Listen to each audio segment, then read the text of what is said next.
Well, Ukraine's president said there is almost no life left in the besieged town of Soledar. Capturing that town would make it easier for Russian forces to surround and ultimately seize nearby Bakhmut, giving Russia a much-needed win on the battlefield. This fight for Soledar is eliciting some unusual praise for Ukraine from the chief of Russia's private military contractor. Scott McLean back with us this hour from Kyiv, and it is the Wagner chief suggesting that Ukrainians in Soledar are fighting with honor. It does seem remarkable to hear that from the chief of Wagner. What do we understand to actually be happening there? We're getting descriptions from both sides. Is it clear what is actually going on the ground? Becky, both sides will tell you that the fighting is extremely intense there. Beyond that, there are some conflicting viewpoints on what's happening. So if you ask the head of the Donetsk People's Republic, one of the occupied territories in Ukraine, he says that Soledar is almost captured, but he didn't offer any evidence to that. The Ukrainians say, hey, don't count them out just yet. We've just gotten word a few hours ago from the Ukrainian military. They say that the situation in the town is stable, and it's even better than stable in some parts along the front line in and around Bakhmut. But they also did not rule out the possibility of withdrawing or retreating troops from Soledar. They said that if they did that, that would, the primary reasoning or factoring in to that decision would be the lives of their troops, so that they could live to fight another day and live to try to retake this territory. But as I said, the Ukrainians are not mincing words. President Zelensky described the fighting there as extremely difficult, and it seems clear that the Russians have amassed a huge number of troops and a very large volume of weapons and equipment along the front line of Soledar, hoping that they can capture that city and then start attacking Bakhmut from a different angle from the north, Becky.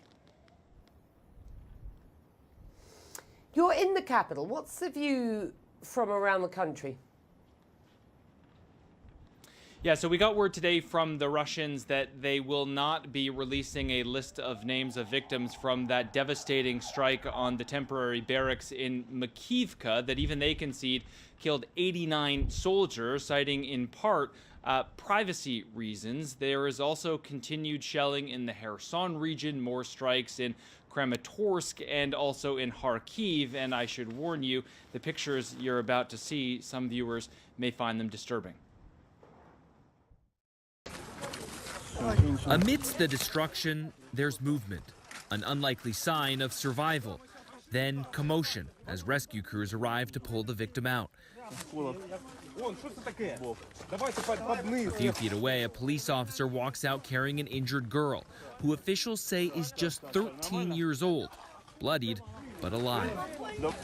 Ukraine says on Monday a Russian missile strike hit a market in the village of Shevchenkove, some 25 miles from the front line. Local officials say that 2 people died and at least 6 others were hurt. Over the weekend, the Russians launched a series of missile strikes on Kramatorsk.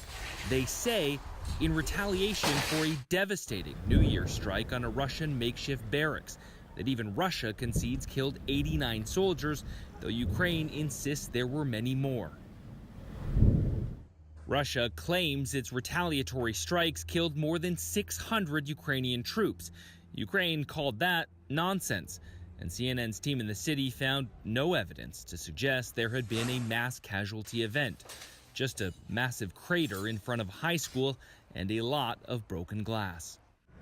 Some of the fiercest fighting is taking place in Bakhmut and nearby Soledar. A visiting Ukrainian general saw the destruction along the main road and a hive of activity as medics work to treat an injured soldier in an undisclosed location. Near Bakhmut, a Ukrainian drone captured the moment a bomb is dropped on Russian troops carrying an injured soldier.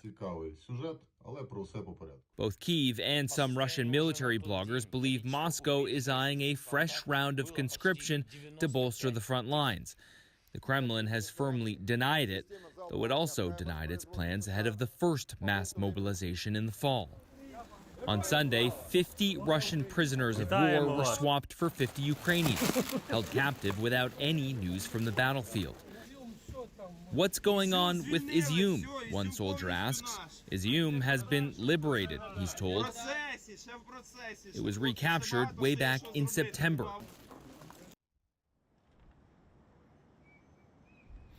And Becky, in addition to the strikes on Kramatorsk that I mentioned in that story, there was yet another missile strike late last night that landed in the city. This one landed on a roadway. It killed 2 people who were inside of a car nearby. It is not clear what, if any, kind of military target the Russians were actually aiming for.